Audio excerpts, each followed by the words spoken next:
I scan the audience as I cross the stage in my burgundy dress, searching for familiar faces. My hand trembles as I reach for the MBA diploma, the paper heavy with 4 years of sacrifice. The dean smiles. I can't smile back. "Congratulations, Maeve Castillo," he says. I nod, throat tight, and turn toward the crowd.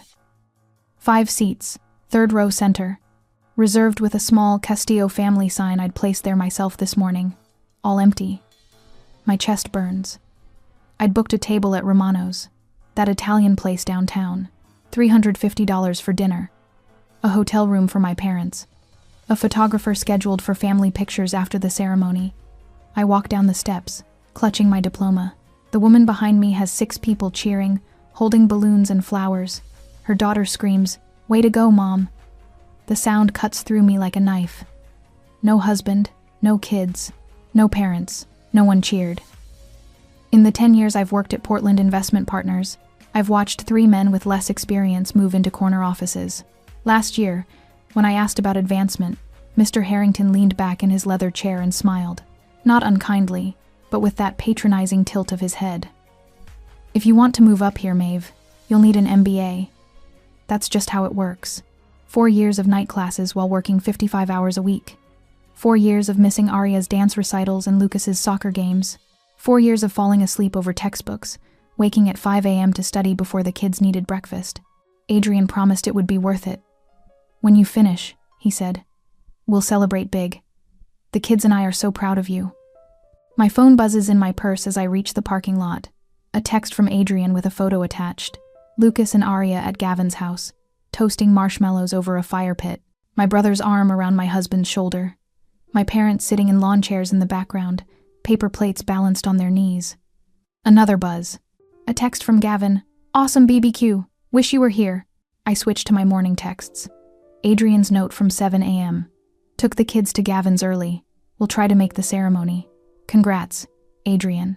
I sit in my car, air conditioning blasting against the June heat. My knuckles whiten around the diploma case. I pull out my phone and cancel the photographer. I won't cancel the dinner reservation. I'll go alone. "Your brother's just more fun. Mom told me last Christmas when I asked why they drove 6 hours to attend Gavin's New Year's party, but couldn't make it to Lucas's winter concert." "You're always so serious, Maeve. All work and schedules." Dad nodded along. Gavin knows how to enjoy life. I stare at the diploma in my lap. 4 years of family time sacrificed. For what? For a piece of paper no one but me cares about? For a promotion that might not come? I start the car. The parking lot has emptied except for a few stragglers taking photos with their families. A woman my age poses with her elderly parents, all 3 beaming. The father wipes a tear from his eye. The weight of those 55-hour work weeks plus evening MBA classes settles on my shoulders as I drive away alone. No one to celebrate with. No one who thinks this milestone matters. The sun begins to set as I head downtown toward the restaurant. 5 empty seats in the auditorium. 5 place settings waiting at Romano's ALS. I straighten my shoulders. At least I can say I finished what I started, even if no one was there to see it. I sit in my car, air conditioning humming as I stare at my phone. My thumb hovers for a moment before tapping the social media icon. I need to know. Gavin's profile loads first. A fresh post from 20 minutes ago. My throat tightens as I scroll through a carousel of photos. Adrian and the kids gathered around a fire pit, roasting marshmallows on long sticks. Lucas laughing, his head thrown back. Aria leaning against my mother, who has her arm wrapped around my daughter's shoulders. My stomach drops when I notice the timestamp. 2:15 p.m. Exactly when I was crossing the stage, searching the audience for their faces. The caption hits like a physical blow. "Family comes first. Sorry, sis. Maybe next time." I zoom in on the background details. The grill already cooling, beer bottles collected in a recycling bin, lawn chairs arranged in a perfect circle. This wasn't spontaneous. They'd planned this, all of them, while I was ironing my graduation dress this morning. My phone buzzes with a text from Adrian. "Hope ceremony went well. We'll save you a burger. The restaurant reservation." I start the car. Romano's stands elegant against the evening sky. White columns framing heavy wooden doors. Inside, the hostess checks her reservation book, her smile faltering when I say, "Party of 5, but it'll just be me." Of course, Miss Castillo. Right this way. She leads me to a round table draped in crisp white linen. 5 place settings gleam under soft lighting. 5 empty chairs wait for people who won't come. My burgundy dress, the one I spent 2 paychecks on, suddenly feels too formal, too hopeful. Can I get you something to drink while you wait? The waiter asks, his eyes darting to the empty chairs, then back to me. They're not coming, I say, smoothing my napkin across my lap. I'll have a glass of the house Cabernet. The pity in his eyes makes me wish I'd canceled after all. My phone rings. Mom's name on the screen. Maeve, honey, are you still coming to Gavin's? We're having such a wonderful time. The waiter returns with my wine as I struggle to respond. Mom, today was my graduation. I'm at Romano's, the dinner I told everyone about 3 months ago. A long pause. Oh, was that today? I thought it was next weekend. I take a large swallow of wine. Number today. I reserved seats for all of you at the ceremony. Well, honey, you know how these things go. Your father and I are getting older. We can't be running around to every little event. My phone buzzes with a text from Dad while Mom's still talking. It's just a piece of paper, Mavie. You always make such a fuss over these things. Another notification appears. Adrian again. Kids are having too much fun to leave now. Can you join us instead? Gavin's asking for you. The realization crashes over me like ice water. My achievement, 4 years of sacrifice, of falling asleep over textbooks, of missing soccer games and dance recitals, means nothing to them. Not one person in my family thought my graduation deserved their presence. I order dinner anyway, a $42 filet mignon that I cut into precise pieces while mentally calculating the cost of each bite. The promotion I've been working toward, the corner office with the window, suddenly seems hollow. What's the point of climbing corporate ladders when the people who should care most can't be bothered to show up? For 4 years, I've justified missing bedtime stories with, Mommy's studying so she can get a better job. I've declined family game nights to complete assignments. I've been half present, promising it would all be worth it someday. But what if it isn't? Who am I, if not the reliable Maeve, the one who makes sacrifices, the one who puts her dreams last, the responsible daughter, the devoted mother, the supportive wife? Without these roles, performed exactly as expected, who would I be? The waiter clears my barely touched plate when a familiar voice calls my name. Maeve, I thought that was you. Maya from accounting stands beside my table, coat draped over her arm. Her eyes take in the empty chairs, but unlike the waiter, her expression holds no pity, only warmth. I was hoping I'd find you here, she says, placing a small gift bag on the table. Congratulations, MBA. For the first time since crossing that stage, tears fill my eyes. Maya slides into the chair beside me, orders coffee, and listens as everything spills out. The missed ceremony, the BBQ, the texts. As I sit there with Maya, I wonder if I should confront my family directly about their absence or use this moment to silently reassess our relationships. Would confrontation lead to healing, or would stepping back to evaluate what I truly needed bring more clarity? The check arrives, and Maya insists on splitting it. To your success, she says, raising her coffee cup. With or without an audience. My phone vibrates against the restaurant table as I pay the bill. 37 missed calls from Adrian. A cold weight settles in my stomach as I swipe to call back. Where have you been? His voice cracks. Lucas fell off the water slide at Gavin's. We're at Portland Memorial. He fractured his shoulder. The restaurant spins around me. Is he? He's in pain. They're taking him for x-rays. Just get here. I race to my car, graduation dress catching on the door. The same dress no one saw me wear across the stage. At the hospital entrance later that night, I spot my parents huddled with Gavin in the waiting room. Mom clutches a tissue. Dad paces. When they notice me, their expressions shift from worry to relief, tinged with something else, wariness. Where were you? Mom asks, as if I've committed some terrible negligence. At my graduation, alone. The words hang between us. Mom waves this away. Lucas has been asking for you. They circle around me toward the pediatric wing, acting as if my graduation never happened. If I show anger now, I'm the villain. The selfish mother, who cares more about a piece of paper than her injured child. I follow silently, heels clicking against linoleum, thoughts churning. Lucas needs me. My feelings can wait. The drive to the hospital replays in my head over and over, tears burning my eyes, hands gripping the wheel so tight my knuckles turned white. The mental whiplash between fear for Lucas and fury at being treated like an afterthought by the people I love most. Guilt floods me for even feeling angry when my son is hurt. What kind of mother resents rushing to her injured child? But beneath the guilt lies exhaustion, bone-deep, soul-crushing exhaustion. I make a mental inventory as we walk through sterile corridors. The Monday I left work early for Dad's retirement party, only to find they'd moved it up 2 hours without telling me. The Saturday mornings Adrian sleeps in while I drive Aria to dance. The family vacation photos where I'm absent because someone had to take the picture. The Christmas I spent cooking while everyone opened presents without me. For years, I've shaped myself around their needs. Carved away pieces of myself to fit the spaces they left me. Made myself small to make room for their largeness. The hospital walls seem to press in, narrowing like my life has narrowed, until I'm just a sliver of the person I could be. A nurse at the pediatric station looks up as we approach. Her eyes catch on the graduation tassel still pinned to my purse, the one detail of my achievement I couldn't bear to remove. "Congratulations," she whispers with a gentle squeeze of my hand as she passes me Lucas's paperwork. For one heartbeat, I feel seen. The simple acknowledgement washes over me like cool water in August heat. Lucas lies small against white sheets, his right arm immobilized. My heart twists at his pale face, but relief floods me seeing his eyes open.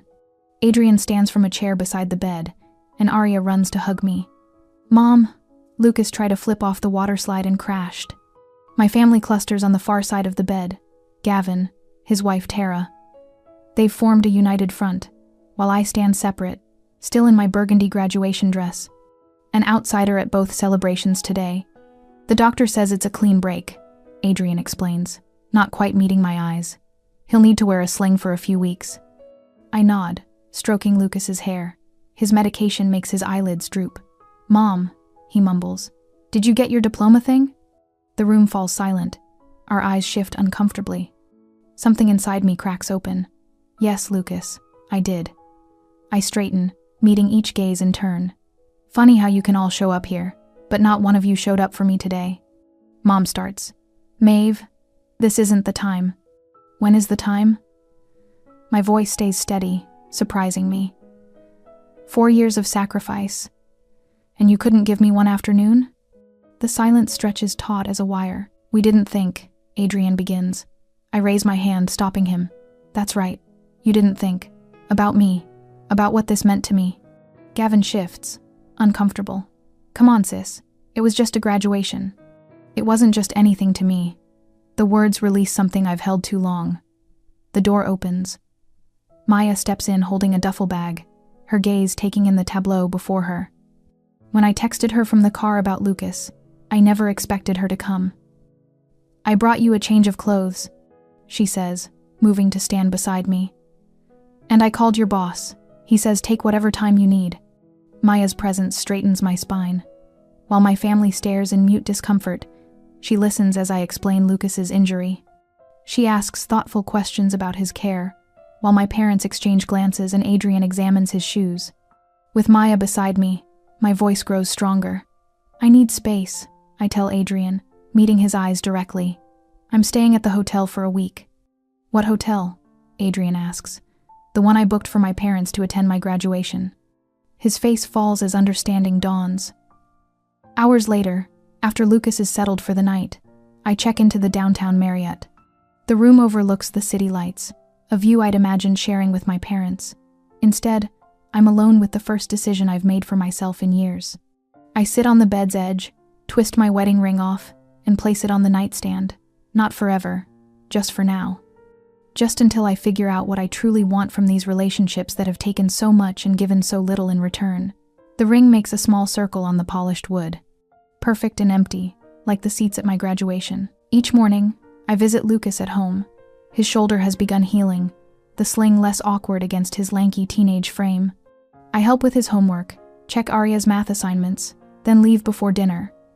The hotel downtown has become my sanctuary, its anonymous comfort offering clarity I never found at home. "How long are you staying there?" Adrian asks on day 3, voice strained as he watches me gather my purse to leave again. I don't answer directly. Instead, I pull out my leather-bound notebook and add another item to my growing list. Recognition of achievements without being reminded. The page already contains 12 requirements for my return fair division of housework. No treating my professional obligations as optional. Equal priority for my family events. You can't just... He starts. I can. I interrupt, surprising myself with my steady voice. And I am. My phone buzzes constantly with Adrian's increasingly desperate texts.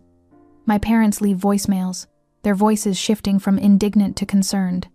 I silence notifications at night and sleep better than I have in years. The realization comes to me as I sip morning coffee on my hotel balcony. I've spent years believing I held the least power in my family. I was wrong. Adrian arrives at the hotel lobby unannounced on day 5, kids in tow. His hair stands disheveled, as if he's been running his hands through it repeatedly. We need family therapy, he announces, loud enough that the receptionist glances over. This separation isn't healthy for anyone. I usher them toward the small seating area, away from curious eyes. Before I can respond, Lucas turns to his father. Dad, why didn't anybody come to Mom's important day? His voice carries the innocent brutality only teenagers manage. You always made us go to Uncle Gavin's stuff, even when I had that big science project due. Adrian's mouth opens, closes. His eyes dart between our children and me. Well, it was, he stumbles. Gavin had planned the barbecue for months, but it was Mom's graduation, Arya interjects, twisting her friendship bracelet. You made me go to Grandma's stupid garden club award thing last summer. Adrian's face flushes red as he fumbles through explanations that expose the selfishness of his choices. Each attempt to justify their absence only reveals how little my achievement mattered to him. When Lucas asked why nobody celebrated my achievement, I wondered, should I smooth things over to protect their image in the children's eyes? Or was this an important lesson about respect they needed to witness? The following afternoon, Maya knocks on my new office door, the one with my name freshly painted on frosted glass. Staff meeting in 5, she says with an odd smile. I follow her to the conference room and freeze in the doorway. A banner spans the wall. Congratulations, MBA Maeve. My colleagues stand around the table where a sheet cake displays an edible image of a graduation cap. Someone pops a bottle of champagne. Since your family missed the big day, Maya says, squeezing my arm, we figured your work family should step up. Mister? Harrington approaches with an envelope. Your promotion paperwork, he says, his patronizing head tilt replaced with something resembling respect. Senior analyst, effective immediately. Tears burn behind my eyes as they toast my achievement. Their genuine pride fills a void I've carried for years. Each congratulatory handshake strengthens my resolve to maintain the boundaries I've established at home. Back at the hotel that evening, my phone rings. My mother's voice sounds unnaturally hesitant. There was a miscommunication about your graduation, she says. Your father and I thought it was next weekend. I almost laugh. Mom, I sent calendar invitations 3 months ago. I called you last week to confirm. Well, things get confusing, she huffs, then softens. Your cousin Elaine called. She said you've moved out? Word is spreading through the family. The narrative is shifting from Maeve, the difficult daughter, to Maeve, who was snubbed at a major life milestone. I've taken some space to think, I say. I'm scheduling a family meeting this weekend to discuss terms for moving forward. Terms? My mother sounds bewildered. Yes, I reply, surprised by the calm certainty in my voice. Terms. I hang up and add a final item to my list. My achievements will be celebrated, not dismissed. For the first time, they wait for my decision rather than the other way around. On Saturday evening, the restaurant hums with subdued conversation. My father fidgets with his napkin, while my mother adjusts her pearl necklace. Adrian stares at the menu as if it holds the secrets of the universe. Only Gavin meets my eyes, his smile too bright, too forced. We thought, my mother says, leaning forward, that we could have a little graduation celebration next Sunday. Nothing fancy, just family. I take a sip of water. That sounds nice, I say, watching their shoulders relax. Except I've already celebrated. With people who actually showed up. My father clears his throat. About that, Maeve. We've been talking, and we'd like to give you a graduation gift. He slides an envelope across the table. A little something to acknowledge your achievement. Money, their solution to everything. It was just one afternoon, Gavin adds, reaching for a breadstick. I think you're overreacting, sis. We all miss things sometimes. Like when you missed Arya's dance recital and we all understood? I ask. Oh wait, that never happened because everyone always shows up for everything involving you. Adrian places his hand over mine. I pull away. We all feel terrible, he says softly. But can't we move past this? The kids miss you. Their collective stare weighs on me expectant, waiting for me to cave as I always have. The peacemaker. The reasonable one. I have news, I say instead, straightening my shoulders. I got the promotion, senior analyst with my own office. Their faces flicker with surprise before arranging into appropriate expressions of congratulation. That's wonderful, honey, my mother says. When did this happen? When? Adrian asks. This week. Mr. Harrington called me in specifically to say my MBA made the difference. I lock eyes with each of them, the one none of you bothered to see me receive. My father shifts uncomfortably. Well, I'll be making enough that we can hire a weekly cleaning service, I continue. And I'll be working regular hours now. No more late nights proving myself. Adrian's eyebrows shoot up. A cleaning service?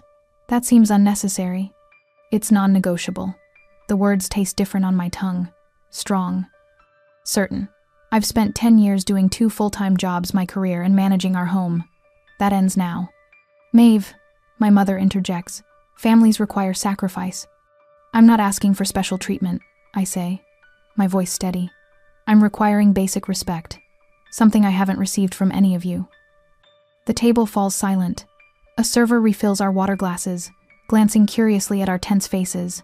I've made some decisions, I say once we're alone again. I pull a folded paper from my purse and smooth it on the table. These are my boundaries moving forward. Adrian's face tightens. Boundaries? We're your family, not some business negotiation. That's exactly the problem. You've treated my career like a hobby for years. I point to the first item. My professional achievements will be acknowledged and celebrated, just as we celebrate everyone else's milestones. My mother sniffs. This feels very transactional.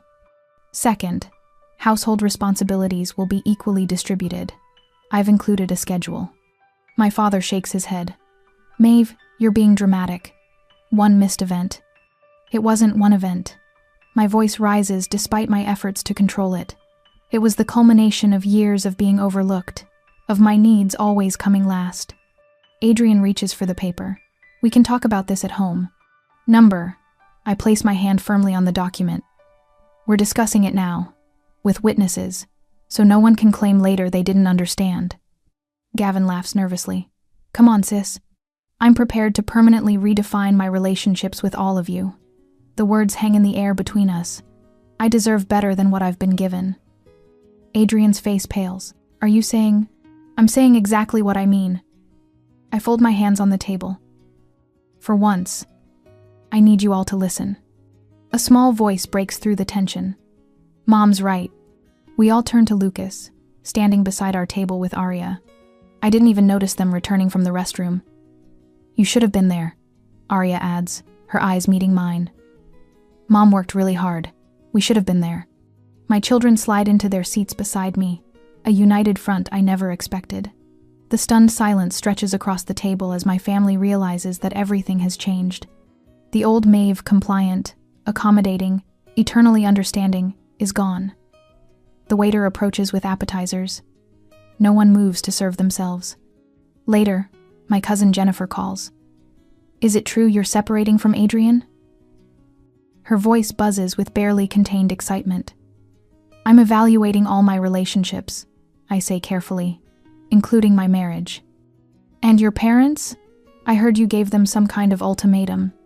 I watch the sunset through my office window. I gave them a choice, respect me or lose me.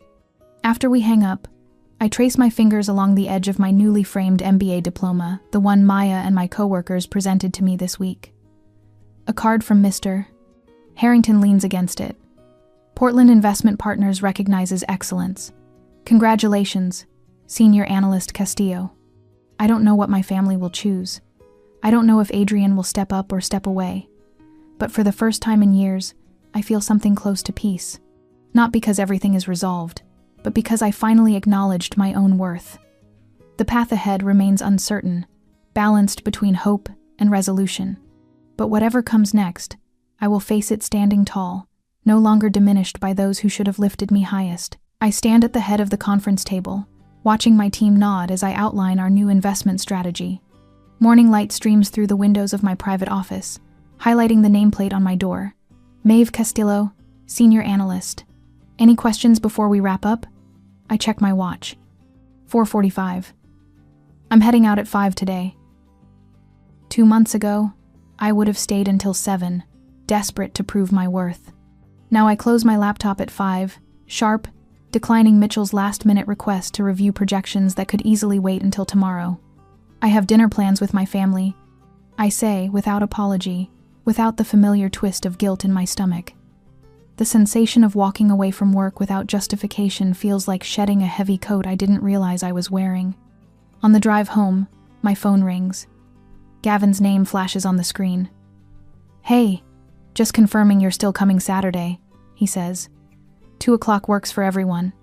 I'll be there at 2 and leaving by 5, I answer. Arya has her recital that evening. No problem. It's your party after all. His voice carries an unfamiliar note of deference. Mom asked what you'd like as a gift. I told her maybe a frame for your diploma? I smile at the small victory. That would be perfect. The party invitation arrived 3 weeks ago, celebrating Maeve's MBA achievement. The same brother who once scheduled a barbecue on my graduation day, now arranging a celebration specifically for me.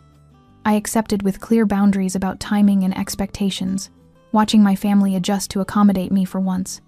I'm proud of what I accomplished. I had told him, and I'm not afraid to say it anymore. When I arrive home, Maya's car sits in our driveway. She greets me with a hug and a bottle of champagne.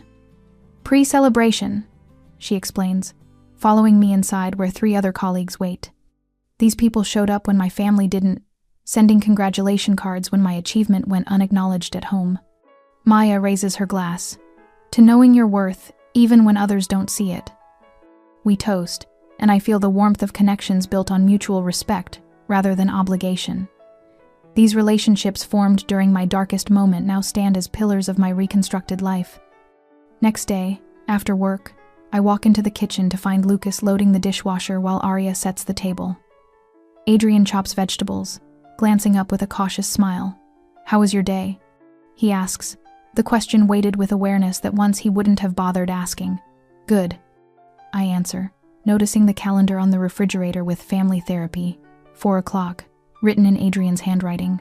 6 sessions so far, with slow but steady progress. My parents came that evening. We sit down to dinner, and my mother passes a silver-wrapped package across the table.